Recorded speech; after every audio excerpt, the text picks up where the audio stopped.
Hey guys, before I begin, I just want to say I'm very honored and privileged to talk to you about my life and to share with you Jesus and the gospel. So yeah, I'm just gonna talk about in high school what my life was like. I have a family. I have a dad who went to Harvard Medical School, who's the brightest man I've ever met in my life, and I have a mom who loves me. I'm kind of a mama's boy, and I have two brothers who I love, but they're atheists. So that's the house I grew up in. No one in my family knows Jesus or believes in Jesus. And for 18 years of my life, I had no idea who Jesus was. In high school, my dad, growing up, he always wanted the best for me. He wanted me to succeed. He wanted me to make a lot of money, and he wanted me to be really smart. So my goals in life, in high school and middle school, were get really, really good grades, be as popular as I possibly can be, and show my dad that I can succeed and that he can be proud of me. Because something I've never heard my dad say is that he loves me and that he's proud of me. And those were the goals that I wanted to achieve in high school.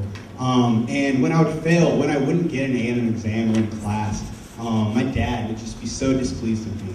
And my self-worth would just go down.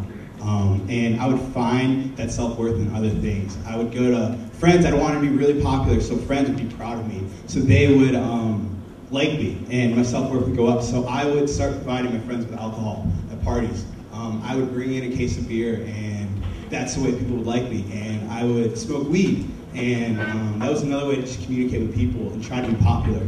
I would hook up with girls and do all those things that quote-unquote are bad. But I just wanted people to like me, and I didn't know who God was, never heard the gospel before. So this is my life in high school. And about halfway through my high school career, there was a guy, my Young Life leader, Dan Orr, and he never stopped pursuing me throughout high school. Freshman year I met him, and he invited me to Young Life, and I didn't want to go. I thought this guy was weird. I had no idea who he was. And cute girls were going, so I was like, all right, fine, I'll check it out. Gospel was presented every week, but I never listened. And then he tried to convince me to go to Young Life Camp going into my junior year of high school. And I wasn't going to go. And then cute girls were going to Young Life Camp. So guess what? This guy went. And I didn't really get to know any of the cute girls at Young Life Camp, so that kind of stinks. But Dan shared with me the gospel at Young Life Camp. He sat me down. We talked for 2 hours. He told me what sin was. He told me it keeps me from God. It's anything morally wrong that I do that is keeping me from God, and so I can't reach Him. I can't have a relationship with Him.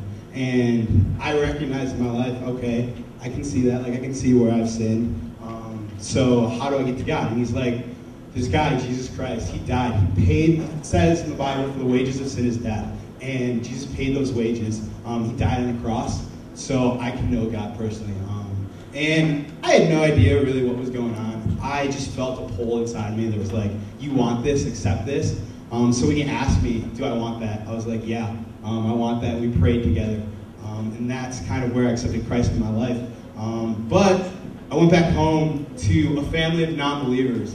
And my mom and dad thought I joined a cult. So they did not support me in any way. And my brother's atheist, always tested what I believed, and I had no community in high school. So about 3 months after I came back in high school, I just fell back into temptations.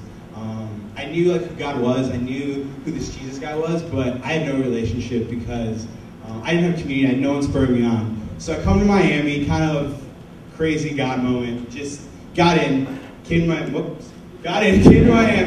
and it took me a while to get community here.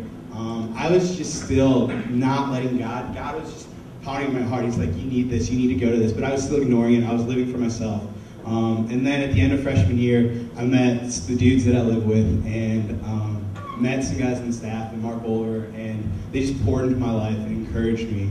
And they wanted to share God with me. They wanted to share the gospel with me, and they wanted to encourage my life. I went to Bible studies, came to Crew, got involved with the church. And God really just transformed my life. And basically, my life now isn't perfect. I still have struggles with success.